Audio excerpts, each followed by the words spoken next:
Humanities കഫേയുടെ പുതിയൊരു വീഡിയോയിലേക്ക് ഏവർക്ക് സ്വാഗതം. അപ്പോൾ നമ്മുടെ +2 ഇംഗ്ലീഷ് ഓണ പരീക്ഷയ്ക്ക് വേണ്ടിയിട്ട് ഇമ്പോർട്ടൻ്റ് ആയിട്ട് നമ്മൾ അറിഞ്ഞിരിക്കേണ്ട കുറച്ച് ഡിസ്കോഴ്സുകൾ, അതിൻ്റെ ഫോർമാറ്റാണ് നമ്മളിപ്പോൾ ഡിസ്കസ് ചെയ്യാൻ പോകുന്നത്. അപ്പോൾ നമുക്കറിയാം, ന്യൂസ് പേപ്പർ റിപ്പോർട്ട് എന്ന് പറയുന്നത് നമുക്ക് ഉറപ്പായിട്ട് ഒരു 6 മാർക്ക് റേഞ്ചിന് ചോദിക്കുന്ന ഒരു ചോദ്യമാണ്, പ്രത്യേകിച്ച് അമിഗോ ബ്രദേഴ്സിൻ്റെ ഫൈറ്റിനെ പറ്റിയിട്ട്. ഓക്കെ, അപ്പോൾ എന്തായാലും നമ്മൾ ന്യൂസ് പേപ്പർ റിപ്പോർട്ട് എഴുതുമ്പോൾ നമുക്ക് അതിന് ഉറപ്പായിട്ട് ഒരു ഔട്ട്ലൈൻ നമുക്ക് ആവശ്യമാണ്. ഓക്കെ, കംപ്ലീറ്റ് ആയിട്ട് ഒരു ബോക്സിൽ വേണം നമ്മൾ എഴുതാൻ വേണ്ടിയിട്ട്. പിന്നെ നമുക്ക് വളരെ അട്രാക്റ്റീവായിട്ട് എന്നാൽ വളരെ ചെറുതായിട്ടുള്ള ഒരു ഹെഡിങ് നമുക്ക് കൊടുക്കണം. ഇതിപ്പോൾ ഒരു ബ്ലോക്ക് ലെറ്റേഴ്സിൽ എഴുതട്ടെ. ഇപ്പോൾ ഞാൻ അമിഗോ ബ്രദേഴ്സ് എക്സാമ്പിൾ എടുത്തുകൊണ്ട് contest between the amigo brothers അത്രയും മതി. ഓക്കെ, നമ്മളിത് എല്ലാം ക്യാപിറ്റൽ ലെറ്റേഴ്സിൽ ബ്ലോക്ക് ലെറ്റേഴ്സിലാണ് എഴുതിയിട്ടുള്ളത്. അങ്ങനെ ഒരു അട്രാക്റ്റീവായിട്ട് കുറച്ച് ലാർജ് ചെയ്ത് എഴുതാൻ ശ്രമിക്കുക. പിന്നെ നമുക്ക് സ്റ്റാഫ് റിപ്പോർട്ടർ എന്ന് കൊടുക്കാം. പിന്നെ അതുപോലെ തന്നെ പ്ലേസ്, ഏതെങ്കിലും ഒരു പ്ലേസ്, മൻഹാട്ടൻ, അതിപ്പോൾ സ്റ്റോറിയിൽ മൻഹാട്ടൻ പറയുന്നുണ്ടല്ലോ, അതുകൊണ്ട് മൻഹാട്ടൻ കൊടുത്തത്. പിന്നെ അതുപോലെ തന്നെ ഡേറ്റ് നിർബന്ധമായിട്ടും എന്താണ് കൊടുക്കുക, പ്ലേസും ഡേറ്റും ഉറപ്പായിട്ടും കൊടുക്കുക. പ്ലേസ് ആണ് ഏറ്റവും ഇമ്പോർട്ടൻറ്റ് കേട്ടോ. അപ്പോൾ ഡേറ്റ് കൊടുക്കാൻ മറന്നാലും പ്ലേസ് കൊടുക്കാൻ മറന്നു പോകരുത്. ഓക്കെ, ഡേറ്റ് കൊടുക്കുന്നു, പിന്നെ സെമി കോളൻ ഇങ്ങനെ കൊടുക്കുന്നു. പിന്നെ എവിടെ മുതൽ നമുക്ക് കാര്യം എന്താണെന്ന് വെച്ചാൽ എഴുതി വരാം. പിന്നെ എവിടെയാണോ എന്താ മാർക്ക് അനുസരിച്ച് എഴുതുക, അവിടെ അങ്ങ് ക്ലോസ് ചെയ്യിപ്പിക്കുക. അത്രയേ ഉള്ളൂ ന്യൂസ് പേപ്പർ റിപ്പോർട്ട്. ഇനി നമ്മൾ ഫോമൽ ലെറ്ററിലോട്ട് പോവുകയാണെങ്കിൽ, ലെറ്റർ നമുക്കറിയാം ഫോമലായിട്ടും ഇൻഫോമലായിട്ടും ചോദിക്കാറുണ്ട്. അപ്പോൾ ഫോമൽ എന്ന് പറയുമ്പോൾ നമുക്കറിയാം ഒരു ഓഫീസർക്കോ അങ്ങനെ നമ്മൾ എന്താണ് പറയുക, ഒഫീഷ്യലായിട്ട് എഴുതുന്ന ലെറ്ററാണ് അല്ലേ. അപ്പോൾ അവിടെ നമുക്കൊരു ഔട്ട്ലൈൻ നമുക്ക് ആവശ്യമാണ്. ഓക്കെ, ഔട്ട്ലൈനൊക്കെ വരയ്ക്കുക. പിന്നെ എന്ത് ചെയ്യുക, ഒരു ബോക്സിൽ തന്നെയാണ് ചെയ്യേണ്ടത്. പിന്നെ ഫ്രം അഡ്രസ്സ് വെക്കാം, പേരും അഡ്രസ്സും കൊടുക്കാം, ഡേറ്റ് കൊടുക്കാം. ഡേറ്റ് ഈ ഒരു ലെവലിൽ തന്നെ കൊടുക്കണം കേട്ടോ. അതായത് നമ്മളെ ഈ ഒരു ഇങ്ങനെയൊന്നും ഇട്ടേക്കരുത്. ഓക്കെ, ഇങ്ങനെയൊന്നും ഇടരുത്. ഇതുപോലെ മാസത്തിൻ്റെ പേരൊക്കെ എഴുതുക. പിന്നെ അതുപോലെ തന്നെ ടു ആർക്കാണോ, പ്രിൻസിപ്പൾ ആണെങ്കിൽ അങ്ങനെ ക്വസ്റ്റ്യനിൽ തന്നിട്ടുണ്ടാവുമല്ലോ, അതനുസരിച്ച് ആ ഒരു പ്രിൻസിപ്പൾ ആണെങ്കിൽ അങ്ങനെ എന്താണ് സ്കൂൾ കൊടുക്കുന്നുണ്ട്. ഓക്കെ, അങ്ങനെ അത് കൊടുക്കുന്നു. പിന്നെ സബ്ജക്റ്റ് വളരെയധികം നിർബന്ധമാണ് എന്താണെന്നുള്ളത്. സബ്ജക്റ്റ് കൊടുക്കുന്നു. ഇവിടെ ഇപ്പോൾ ഡ്രഗ് പ്രോബ്ലം റിലേറ്റ് ചെയ്തിട്ടാണ് പറയുന്നത്. പിന്നെ റെസ്പെക്റ്റഡ് സാർ ഒരു സല്യൂട്ടേഷൻ കൊടുക്കുന്നു. പിന്നെ നമ്മുടെ കണ്ടന്റ് അങ്ങ് എഴുതി വരും. I would like to invite your attention to this problem, എന്താ പറയുക, ബ്ലാ ബ്ലാ ബ്ലാ നമ്മൾ പറഞ്ഞ് എഴുതി വരിക. പിന്നെ അവസാനം നമുക്ക് പറയാം പ്ലീസ് ടേക്ക് നെസസറി ആക്ഷൻ. എന്താണ് നമുക്കത് സന്ദർഭം അനുസരിച്ച് അവിടെ നമുക്ക് ചേർത്താൽ മതിയാവും. പിന്നെ ലാസ്റ്റ് ശ്രദ്ധിക്കേണ്ട കാര്യം യുവേഴ്സ് ഫെയ്ത്ത്ഫുള്ളി അല്ലെങ്കിൽ യുവേഴ്സ് സിൻസിയർലി നിങ്ങൾക്ക് കൊടുക്കാം. പിന്നെ സിഗ്നേച്ചർ, ആളുടെ പേരും. ഇങ്ങനെയാണ് നമ്മളിവിടെ ശ്രദ്ധിക്കേണ്ടത്. അപ്പോൾ ഫ്രമും ടു ഒക്കെ വയ്ക്കണം, സബ്ജക്റ്റ് കൊടുക്കണം, ലാസ്റ്റ് ആ യുവേഴ്സ് ഫെയ്ത്ത്ഫുള്ളി ആ ഒരു കാര്യം ശ്രദ്ധിക്കുക. അതുപോലെ തന്നെ ഇൻഫോർമൽ ആയിട്ടുള്ളൊരു ലെറ്റർ ആവുന്ന സമയത്ത് അവിടെ നമ്മൾ ഫ്രം അഡ്രസ്സ്, ഫ്രം എന്നൊന്നും എഴുതിയില്ലെങ്കിൽ കുഴപ്പമില്ല, ഒരു ഔട്ട്ലൈൻ നമുക്ക് ഉറപ്പായിട്ടും വേണം. പേരും അഡ്രസ്സും കൊടുക്കുന്നു. പിന്നെ എന്താണ്, ഡേറ്റ് കൊടുക്കുന്നുണ്ട്. പിന്നെ ടു അഡ്രസ്സ് നമുക്ക് ഇവിടെ ആവശ്യമില്ല. ഇപ്പോൾ ഫ്രണ്ടിനായിരിക്കുമല്ലോ ഇൻഫോർമൽ ആകുമ്പോൾ നമ്മൾ എഴുതുന്നുണ്ടാവുക, അല്ലെങ്കിൽ നമ്മൾ അടുത്ത ഏതെങ്കിലും റിലേറ്റീവ്സിനൊക്കെ എഴുതുന്ന ലെറ്റർ ആയിരിക്കുമല്ലോ. അപ്പോൾ അതനുസരിച്ച് നമുക്ക് ഹൗ ആർ യു, നിങ്ങൾ സുഖമായിരിക്കുകയാണോ, ഞാനിവിടെ സുഖമായിട്ടിരിക്കുന്നു, എന്തൊക്കെയുണ്ട് വിശേഷം എന്നുള്ള ലെവലിലൊക്കെ നമുക്ക് ആദ്യമൊക്കെ ജസ്റ്റ് ഒന്ന് എന്താ പറയുക ചോദിക്കാനും, എന്താണ് അവരുടെ കാര്യം സുഖമൊക്കെ ഒന്ന് അന്വേഷിക്കുക. എന്നിട്ട് നമ്മൾ കാര്യം കണ്ടന്റ് എഴുതുക ക്വസ്റ്റ്യൻ അനുസരിച്ച്. പിന്നെ നമുക്ക് convey my best regards to all at home, എല്ലാവർക്കും എൻ്റെ അന്വേഷണം പറയൂ എന്നൊക്കെ പറഞ്ഞ് നമുക്ക് അവസാനിപ്പിക്കാം. പിന്നെ അവസാനം ശ്രദ്ധിക്കുക യുവേഴ്സ് ലവിങ്ലി, സിഗ്നേച്ചർ ജോൺ, അല്ലെങ്കിൽ വിത്ത് ലവ് സിഗ്നേച്ചർ എന്താണ് നെയിം, അത് കൊടുക്കാം. ഓക്കെ, ആ ഒരു ലെവലാണ്. ഇനി നമുക്കറിയാം ഇമെയിൽ നമുക്ക് നിർബന്ധമായിട്ട് ചോദിക്കുന്ന ക്വസ്റ്റ്യൻ ആണ്. അപ്പോൾ ഇമെയിൽ ഫോർമലും ഇൻഫോർമലും ഉണ്ട്. ഫോർമൽ ഇതുപോലെ തന്നെയാണ് ഒഫീഷ്യലായിട്ട് എഴുതുന്ന ഇമെയിൽ. അപ്പോൾ ഇതുപോലൊരു എന്താ പറയുക ബോക്സ് ഒക്കെ വരയ്ക്കുക. പിന്നെ നിങ്ങൾ ആദ്യം കൊടുക്കേണ്ട ടു ആണ്. ഓക്കെ, ടു എന്ന് പറയുമ്പോൾ എന്താ പറയുക, ആർക്കാണോ അയക്കുന്ന അയാളുടെ ഇമെയിൽ abi123@gmail.com എന്നൊക്കെ നമ്മൾ കൊടുത്തു. പിന്നെ ചിലർ എനിക്ക് തോന്നുന്നു ഫ്രം വെച്ചും തുടങ്ങുന്നവരുണ്ട്. അത് നിങ്ങളുടെ ടീച്ചർ എങ്ങനെയാണോ പറയുന്നത് അത് ഓക്കെ, ഫ്രം വെച്ച് തുടങ്ങിയാലും വേറെ പ്രശ്നമില്ല. പക്ഷെ ജനറലി ടു വെച്ച് തുടങ്ങിയാലും വേറെ ബുദ്ധിമുട്ടൊന്നും വരത്തില്ല കേട്ടോ. ഓക്കെ, എനിക്ക് തോന്നുന്നു ടു വെച്ച് തുടങ്ങുന്നതായിരിക്കും കുറച്ചുകൂടി ബെറ്റർ. എങ്ങനെയാണ് ഇഷ്ടം പോലെ ചെയ്യാൻ കുഴപ്പമില്ല.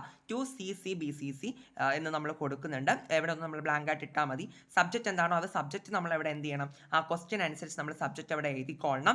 സിമ്പിൾ ആയിട്ടുള്ള സബ്ജക്റ്റ് തന്നെ കൊടുത്താൽ മതിയാവും. പിന്നെ സല്യൂട്ടേഷൻ, റെസ്പെക്റ്റഡ് സാറ് കൊടുക്കുന്നു. പിന്നെ നിങ്ങൾ ശ്രദ്ധിക്കേണ്ട കാര്യം, ഇമെയിൽ ആകുമ്പോൾ നമ്മൾ എന്താണ് നമ്മൾ ഡിജിറ്റലായിട്ട് ചെയ്യുന്നത് കൊണ്ട് തന്നെ അവിടെ നമ്മൾ ലെറ്ററൊക്കെ എഴുതുമ്പോൾ ഈ ഒരു സെൻറ്റർ പോർഷനിൽ നിന്നല്ലേ നമ്മൾ തുടങ്ങുന്നുണ്ടാവുക. നെക്സ്റ്റ് പാരഗ്രാഫ് ആയാലും സെൻറ്റർ പോർഷൻ നടുക്കെന്നായിരിക്കും നമ്മൾ തുടങ്ങുന്നുണ്ടാവും. പക്ഷേ ഇമെയിൽ എഴുതുമ്പോൾ എല്ലാം നമ്മൾ മാർജിനോട് ചേർത്ത് ഇങ്ങനെ എഴുതി വരിക. ഇനി അടുത്തൊരു പാരഗ്രാഫ് തുടങ്ങണമെങ്കിലും ഒരു വരി വിട്ടിട്ട് എന്താണ് ഈ മാർജിനോട് ചേർത്ത് തന്നെ താഴോട്ട് എഴുതി വരിക. അവസാനം അതെല്ലാം എഴുതി കഴിഞ്ഞതിന് ശേഷം എന്ത് ചെയ്യണം, എഴുതി കഴിഞ്ഞതിന് ശേഷം യുവേഴ്സ് ഫെയ്ത്ത്ഫുള്ളി അല്ലെങ്കിൽ യുവേഴ്സ് സിൻസിയർലി പേര് കൊടുക്കാം. പിന്നെ എന്താണ് നമ്മുടെ ഇമെയിൽ, ഫ്രം മീൻസ് അയക്കുന്ന ആളുടെ ഇമെയിലും അയക്കുന്ന ആളുടെ പേരും ഇമെയിലും കൊടുക്കാം. ഇൻഫോർമലായിട്ട് ഇമെയിൽ എഴുതുന്ന സമയത്ത് നമ്മൾ അതുപോലെ ടു അഡ്രസ്സ് തന്നെയാണ് ആദ്യം കൊടുക്കുന്നത്. മീൻസ് ഇമെയിൽ കൊടുക്കുന്നുണ്ട്, ആർക്കാണോ അയക്കുന്നത് അയാളുടെ ഇമെയിൽ. ഫോൺ ഇടയ്ക്കിടയ്ക്ക് ക്ലാരിറ്റി പ്രശ്നം ഉണ്ടല്ലോ അവിടെ, സോറി കേട്ടോ. നമുക്ക് ടു എന്ന് പറയുമ്പോൾ നമ്മൾ ആർക്കാണോ അയക്കുന്ന അയാളുടെ ഇമെയിൽ കൊടുക്കുന്നു, CC BCC അവിടെ കൊടുക്കുന്നുണ്ട്. പിന്നെ എന്താണ് സബ്ജക്റ്റ് കൊടുക്കുന്നു, അവിടെ നമ്മൾ സബ്ജക്റ്റ് എഴുതേണ്ടതുണ്ട് കേട്ടോ. പിന്നെ എന്താണ് ഡിയർ ഫ്രണ്ട്, ഇൻഫോർമൽ ആണല്ലോ, അപ്പോൾ ഫ്രണ്ടിനോ റിലേറ്റീവ്സിനോ ഒക്കെ ആയിരിക്കുമല്ലോ. അപ്പോൾ അവിടെ ഹൗ ആർ യു എന്നൊക്കെ പറഞ്ഞ് നമ്മൾ ഇൻഫോർമൽ ലെറ്റർ എഴുതുന്ന മാതിരി അവിടെ നമുക്ക് സ്റ്റാർട്ട് ചെയ്യാം.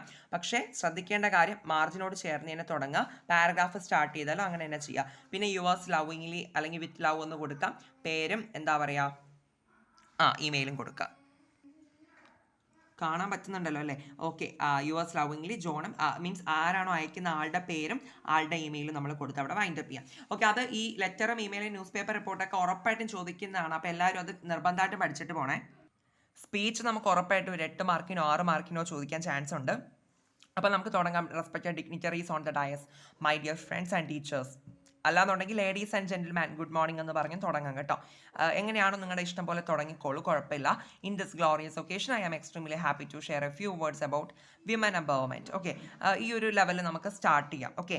എന്നിട്ട് നമ്മൾ എന്ത് ചെയ്യുന്നുണ്ട്, കണ്ടന്റ് എഴുതുന്നുണ്ട്. പിന്നെ നമുക്ക് അവസാനം എന്ത് ചെയ്യാം, ഇതിനിടയിൽ നമുക്ക് ഈ ഒരു സ്റ്റാർട്ടിങ്ങിൽ തന്നെ ഇപ്പോൾ വിമൻ എംപവർമെൻറ്റ് ആണെന്നുണ്ടെങ്കിൽ അത് റിലേറ്റ് ചെയ്തുള്ള കോഡ്സ് ഒക്കെ നമുക്ക് കൊടുക്കാം കേട്ടോ. പിന്നെ നമുക്ക് ലാസ്റ്റ് എന്താ പറയുക, now I conclude my words, thank you എന്ന് പറഞ്ഞിട്ട് നമുക്ക് അവിടെ അവസാനിപ്പിക്കാം. താങ്ക് യു എന്നുള്ളത് കൃത്യമായിട്ട് നമ്മളവിടെ കൊടുത്തിരിക്കണം കേട്ടോ. പിന്നെ അത് മാത്രമല്ല എന്താ പറയുക, ലാസ്റ്റിൽ നമ്മൾ ഈ കോഡ്സൊക്കെ കൊടുക്കാം കേട്ടോ. ഞാൻ ഈ ബുക്ക് എന്ന് പറയുമ്പോൾ ഞാൻ പഠിച്ച ബുക്കാണ് കേട്ടോ. ഞാൻ കുറേ കോഡ്സൊക്കെ എഴുതി വെച്ചിട്ടുണ്ട്. അതാണ് ഞാൻ താഴോട്ട് കാണിക്കാത്തത്. കാരണം ആകെ എന്താ പറയുക, നല്ല വൃത്തിക്ക് എഴുതിയിട്ടുള്ളതുകൊണ്ടാണ് കേട്ടോ കാണിക്കാത്തത്. കോഡ്സൊക്കെ ഞാൻ പഠിച്ചിരുന്ന ടൈമിൽ ഞാൻ ഒത്തിരി കോഡ്സൊക്കെ സ്പീച്ചിനിടയിലായാലും എസ് എ ആർട്ടിക്കിളിനിടയിലായാലും ഒക്കെ ചേർത്തിട്ടുണ്ടായിരുന്നു കേട്ടോ. ഞാൻ കുറേ തപ്പിയെടുത്ത് ഇങ്ങനെ വെച്ച് പഠിച്ചിട്ടുണ്ടായിരുന്നു. അപ്പോൾ അതുപോലൊക്കെ നിങ്ങളും ചെയ്യാം കേട്ടോ. കാരണം എന്താ പറയുക, ഞാൻ അങ്ങനെ കോഡ്സൊക്കെ എഴുതാൻ തുടങ്ങിയപ്പോൾ എനിക്ക് കുറച്ച് മാർക്കൊക്കെ നല്ല ഇമ്പ്രൂവ്മെൻ്റ് ഉണ്ടായിരുന്നു എക്സാമിനൊക്കെ. ഓക്കെ. ഇനി ഇൻ്റർവ്യൂ ക്വസ്റ്റ്യൻസ് ആൻഡ് റെസ്പോൺസ് നമുക്ക് ചോദിക്കുന്നതാണ്. അപ്പോൾ ഞാൻ ഓൾറെഡി ഡീറ്റെയിൽ ആയിട്ട് ഇതിൻ്റെ ഒരു വീഡിയോ ഒക്കെ ഇട്ടിട്ടുണ്ട് കേട്ടോ. ഞാൻ ഡിസ്ക്രിപ്ഷനിൽ കൊടുത്തേക്കാം. ഓക്കെ. നമുക്ക് എന്താണ് ഏതൊരു വ്യക്തിയോട് ഇൻ്റർവ്യൂ ചെയ്യുന്നതായിട്ട് ചോദിച്ചാലും ചോദിക്കാൻ പറ്റുന്ന കുറേ ചോദ്യങ്ങളാണ്. മീൻസ് ഒരു 6-7 ചോദ്യങ്ങൾ. അത് നമുക്ക് ആരെ കുറിച്ചാണ് ചോദിക്കാൻ പറഞ്ഞാലും നമുക്ക് ചോദിക്കാൻ പറ്റുന്നതാണ്. അപ്പോൾ അത് നിങ്ങൾ എന്ത് ചെയ്യുക, ഡിസ്ക്രിപ്ഷൻ ജസ്റ്റ് ഒന്ന് ചെക്ക് ചെയ്ത് നോക്കുക. ഇനിയാണ് നമ്മുടെ ഏറ്റവും ഇമ്പോർട്ടൻറ്റ് സംഭവം ബ്ലർബ് അല്ലേ. ബ്ലർബ് നമുക്ക് എഴുതാം. ബ്ലർബ് എന്ന് പറയുമ്പോൾ പുറന്താൾ കുറിപ്പാണ് കേട്ടോ. നമ്മളിപ്പോൾ ഒരു ലൈബ്രറിയിൽ നിന്നൊക്കെ ബുക്സ് ഒക്കെ എടുക്കുന്നവരാണെങ്കിൽ അറിയാം, അതിൻ്റെ ബാക്ക് സൈഡിൽ ഒരു കുറിപ്പ് ഉണ്ടായിരിക്കും. അതെന്താണെന്നുള്ളത് ലെവൽ ചെയ്ത് ആ ബുക്ക് എന്ത് മെസ്സേജാണ് തരുന്നത് എന്നുള്ളത്.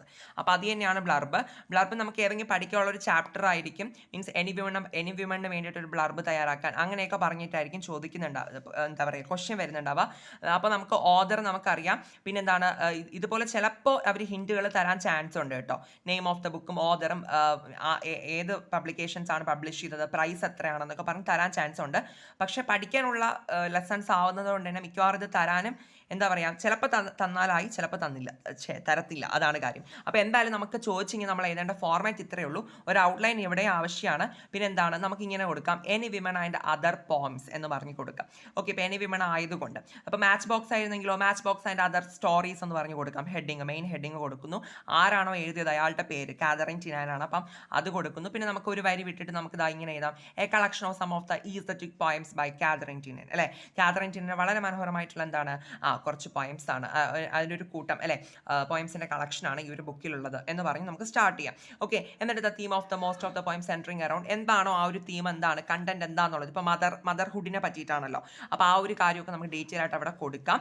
ഓക്കെ. എന്നിട്ട് നമ്മൾ അവസാനം നമ്മൾ ശ്രദ്ധിക്കുക, ഇതുപോലൊരു സ്പെഷ്യലായിട്ടൊരു ബോക്സ് വരച്ചിട്ട് പബ്ലിഷ്ഡ്, ദൈവമേ ഉണ്ട് കേട്ടോ ഇവിടെ, പബ്ലിഷ്ഡ്, ഇത് ഏത് പബ്ലിക്കേഷൻസ് ആണ് പബ്ലിഷ് ചെയ്തത്. അപ്പോൾ അവിടെ സെമികോളം കൊടുക്കുക. ഇപ്പോൾ ഓക്സ്ഫോർഡ് ബുക്സ് ലണ്ടൻ, പിന്നെ ഒരു വർഷം കൂടി കൊടുക്കാം. നിങ്ങൾക്ക് ഇത് ഏത് വേണം കൊടുക്കാം. ഞാൻ വേറെ ഒരെണ്ണം കൂടി കണ്ടെത്തി എഴുതി വെച്ചിട്ടുണ്ട്, ഗ്രീൻ ബുക്സ് ഇന്ത്യ, ആ ലെവലിൽ കൊടുക്കാം. മനസ്സിലാവുന്നുണ്ടോ? എങ്ങനെ വേണോ നമുക്ക് കൊടുക്കാതെ. പിന്നെ വർഷം അവിടെ ഏതെങ്കിലും വർഷം നിങ്ങൾ എഴുതിക്കൊള്ളുക. പിന്നെ നമുക്ക് പ്രൈസ് കൊടുക്കാം. ഇതിൻ്റെ വില എത്രയാണ്, ഇപ്പോൾ $175. ഇപ്പോൾ കാതറിൻ ടിനാനൊക്കെ അങ്ങ് അല്ലേ നമ്മൾ ഇൻ്റർനാഷണലി പറയുന്നതല്ലേ, അപ്പോൾ അതാണ് ഡോളർ എന്ന് പറഞ്ഞ് കൊടുത്തത്. ഇപ്പോൾ ഇന്ത്യ നമുക്കിപ്പോൾ മാച്ച് ബോക്സ് ഒക്കെ ആണെങ്കിൽ ആശാപൂർണ്ണ ദബിയല്ലേ, അപ്പോൾ ആശാപൂർണ്ണ ദബിയൊക്കെ ഇന്ത്യക്കാരിയാണ്, റുപ്പീസിൽ നമുക്ക് കൊടുക്കാം. അതൊക്കെ നിങ്ങളുടെ ഇഷ്ടം പോലെ ചെയ്യാം. പ്രൈസ് അവിടെ കൊടുക്കണം, അത്രേ ഉള്ളൂ. പിന്നെ നമുക്ക് ലാസ്റ്റ് ഈ പോസ്റ്ററിലൊക്കെ ചെയ്യുന്ന പോലെ ഒരു ഡിസൈനൊക്കെ കൊടുത്തിട്ട് നമുക്ക് എഴുതി വയ്ക്കാം.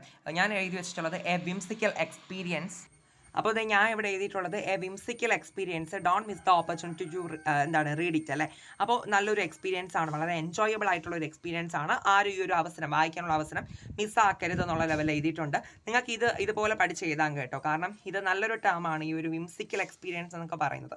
ടീച്ചേഴ്സിനൊക്കെ പെട്ടെന്ന് അട്രാക്ട് ചെയ്യാൻ പറ്റുന്ന ഒരു ടേംസുകളാണ്, വൊക്കാബുലറി ആണ്. അപ്പോൾ അതൊക്കെ ഒന്ന് നോക്കി വയ്ക്കുക. അപ്പോൾ ഇതാണ് നമ്മുടെ ബ്ലർബിൻ്റെ ഒരു ഫോർമാറ്റ് എന്ന് പറയുന്നത്. ഓക്കെ, ഇനി നമ്മുടെ അനൗൺസ്മെന്റ് നമുക്ക് ചോദിക്കുന്നതാണ്.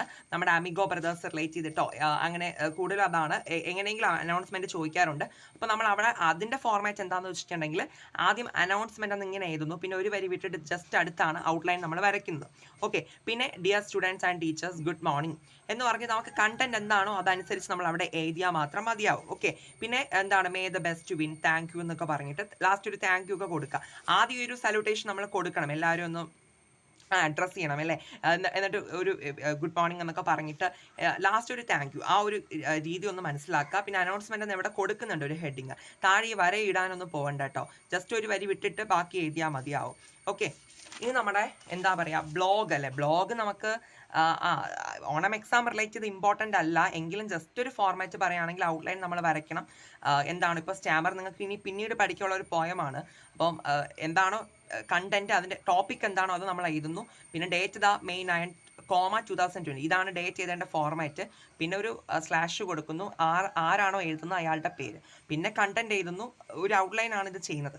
ഇത് വേണമെന്നില്ലടാ, ജസ്റ്റ് ഒന്ന് പറഞ്ഞതേ ഉള്ളൂ. പിന്നെ നമ്മുടെ ആപ്ലിക്കേഷൻ ലെക്ചർ നമുക്ക് ഓണം എക്സാം റിലേറ്റഡ് അത്ര ഇമ്പോർട്ടൻ്റ് അല്ല, പക്ഷേ എങ്കിലും ഞാൻ സെപ്പറേറ്റ് വീഡിയോ ചെയ്തിട്ടുണ്ട് കേട്ടോ. ഓക്കെ, അപ്പോൾ ഇതൊക്കെയാണ് നിങ്ങൾ എന്ത് ചെയ്യേണ്ടത്, ഉറപ്പായിട്ട് പഠിച്ചിട്ട് പോകേണ്ട ഡിസ്കോഴ്സുകൾ എന്ന് പറയുന്നത്. പിന്നെ ഡിസ്കോഴ്സസ് ആകുമ്പോൾ പലരും പറഞ്ഞു തരുന്ന ഫോർമാറ്റിന് കുറച്ച് വ്യത്യസ്തത ഉണ്ടായിരിക്കും. ഓക്കെ, അപ്പോൾ നിങ്ങളെല്ലാം കൂടി കൺഫ്യൂസ്ഡ് ആവണ്ട. നിങ്ങൾ എന്താ പറയുക, നേരത്തെ പഠിച്ചു വെച്ച ഫോർമാറ്റ് ഏതാണോ അതിൽ തന്നെ അങ്ങ് സ്റ്റിക്ക് ഓൺ ചെയ്ത് നിന്നാൽ മതിയാവും കേട്ടോ. ഇനി ഇത് കേട്ടിട്ട് ഇതിൽ വേറെയാണ് അതിൽ വേറെയാണെന്ന് പറഞ്ഞൊരു കൺഫ്യൂഷൻ വരണ്ട. കാരണം ഡിസ്കോഴ്സുകളല്ലേ, അപ്പോൾ ഫോർമാറ്റിൽ കുറച്ച് അങ്ങോട്ടും ഇങ്ങോട്ടും വ്യത്യാസം വരും.